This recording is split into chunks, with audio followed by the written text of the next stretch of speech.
আসসালামু আলাইকুম সুপ্রিয় দর্শক, কেমন আছেন? আশা করছি মহান আল্লাহর রহমতে ভালোই আছেন। আপনাদের সঙ্গে আছে আমি তুষার।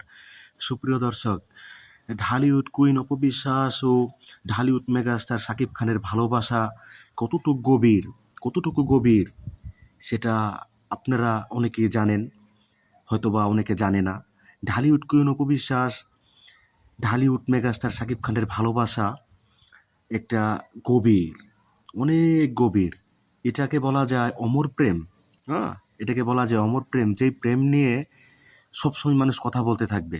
কিন্তু কিছু কিছু ছাপড়ি মার্কা মানুষ তো কথা বলবে না, তাদেরকে নিয়ে আসলে আমাদের কোনো কথা নেই। তাদেরকে আসলে আমরা সাইডে রাখি, তাদেরকে আমরা এক গুঁড়ে করে রাখছি আর কি। তাদের কথার কোনো ভ্যালু নাই। ওকে, যারা এগুলা স্বীকার করবে তাদেরকে আমরা ভালোবাসি, তাদেরকে নিয়ে আমরা চলতে চাই। ওকে, এটা হচ্ছে মূল কথা। ঢালিউড কুইন উপবিশ্বাস বলতেছে যে মেগাস্টার শাকিব খান যখনই ঢালিউড কুইন উপবিশ্বাসের জন্য কিছু কিনে, নতুনত্ব কিছু কিনে, এবং মানে যেটা প্রতিদিন দেখলে 10 বছর পরে দেখলেও যাতে সেই জিনিসটা নতুন মনে হয়, ওকে, সেই ধরনের জিনিসই কিনে। মেগাস্টার শাকিব খান যখনই দেশের বাইরে যায় তখনই ঢালিউড কুইন উপবিশ্বাসের জন্য গিফট কিনে নিয়ে আসে। এটা আগে থেকেই। তো ঢালিউড কুইন উপবিশ্বাস বলতেছে যে এরকম এরকম জিনিস আমাকে ঢালিউড মানে সাকিব আমাকে দিয়েছে, যেই জিনিসগুলো আসলে এখনো দেখলে আসলে নতুনত্ব মনে হয়, যেটা নতুন, যেটা আজকের জিনিস। ওকে, পুরান কোনো জিনিস মানে পুরান মনে হয় না, যে নতুন নতুন। হ্যাঁ, তারপর এবং ঢালিউড কুইন উপবিশ্বাস বলতেছে যে আমাদের যে ভালোবাসা, যে প্রেম, যে বন্ধুত্ব, সেই বন্ধুত্বের জায়গা থেকে আমার মনে হয়, যে প্রেমের জায়গা থেকে আমার মনে হয় যে প্রতিদিন শুধু মানে প্রতিদিন নতুন লাগে। যে আজকে যে শাকিব খানকে দেখেছি, কালকে শাকিব খানকে দেখেছি, সারা জীবন শাকিব খানকে দেখে আসছি, শাকিব খান পুরান হয়ে গেছে, এরকম কিন্তু কোনো বিষয় নয়। শাকিব খান উপবিশ্বাস যখন মানে দেখে, তারা শাকিব খানের হাসি যখন উপবিশ্বাস দেখে, তখন মনে হচ্ছে নতুন, আজকেই ছেলেটাকে দেখলাম, আজকেই ক্রাশ খেলাম। সেম কিন্তু শাকিব খানের বেলায়ও শাকিব খান যখন উপবিশ্বাসকে দেখে, শাকিব খান যখন উপবিশ্বাসের দিকে চায়, তখন শাকিব খানেরও ফিল হয় যে আরে এটা তো নতুন, এই মেয়েটাকে আমি দেখতেছি একটা পরী, আরে কিন্তু মেয়ে নয়, এটা পরী।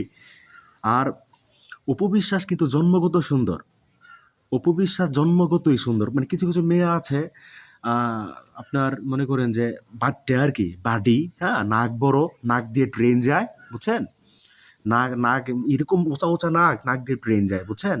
আবার সালা টালা পিন্দে, সেই ধরনের মেয়েরা সুন্দর না, বুঝছেন? মানে সেই ধরনের মেয়েরা জন্মগত সুন্দর না।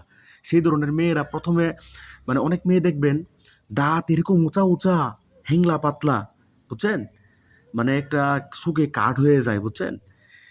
তারপর মনে করেন যে একটা সময় ফেসিয়াল কইরা, হ্যাঁ, বিভিন্ন চাইনিজ প্রোডাক্ট মাইকা সুন্দর হয়ে জায়গা, এমন সুন্দর হয়ে জায়গা, মানে মানে মানে সুন্দর, সে যে সুন্দর হয়েছে এটা বোঝাই যায়, বুঝছেন? সে যে সাদা হয়েছে, সে যে নাক নাক দিয়ে যে তার ট্রেন যায়, এটা আসলে বোঝাই যায়, বুঝছেন? তো অনেকের নাক আবার এরকম আর কি, বুঝছেন, এরকম চাপা। তো আমাদের ঢালিউড কুইন উপবিশ্বাসের কিন্তু এইসব নাই। ঢালিউড কুইন উপবিশ্বাস জন্মগত সুন্দরী একজন মানুষ।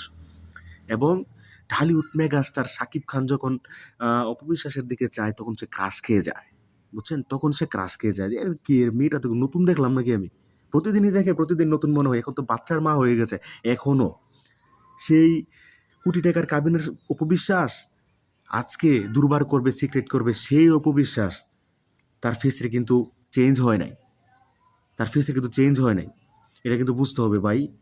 সে নিজেকে এভাবে মেনটেন করে আছে, সে নিজেকে মেনটেন করে আছে। আবার এটা হচ্ছে আল্লাহ প্রদত্ত। কিছু কিছু মেয়ের সৌন্দর্য আসলে আল্লাহ প্রদত্ত, এটা সবসময় থাকে। চেহারার ভিতরে একটা ভাইবস সুন্দর, মানে এটা সবসময় থাকে, এটা বুঝতে হবে। তো সুপ্রিয় দর্শক, এই কথাগুলো বলার দরকার ছিল, বা এই কথাগুলো আপনারা জানেন। হ্যাঁ, তবুও কিছু ছাপড়ি মার্কা মানুষ এগুলো মানবে না। তাদেরকে তো আগেই বললাম যে তাদের সাথে আমাদের কোনো আপোষ নাই, তাদের সাথে তাদের কথার কোনো ভ্যালু নাই। ওকে, তো সুপ্রিয় দর্শক, এতক্ষণ পর্যন্ত যারা আমার ভিডিওটা দেখছেন, আপনাদের সকলের প্রতি আমার সম্মান ও ভালোবাসা রইল। আসসালামু আলাইকুম।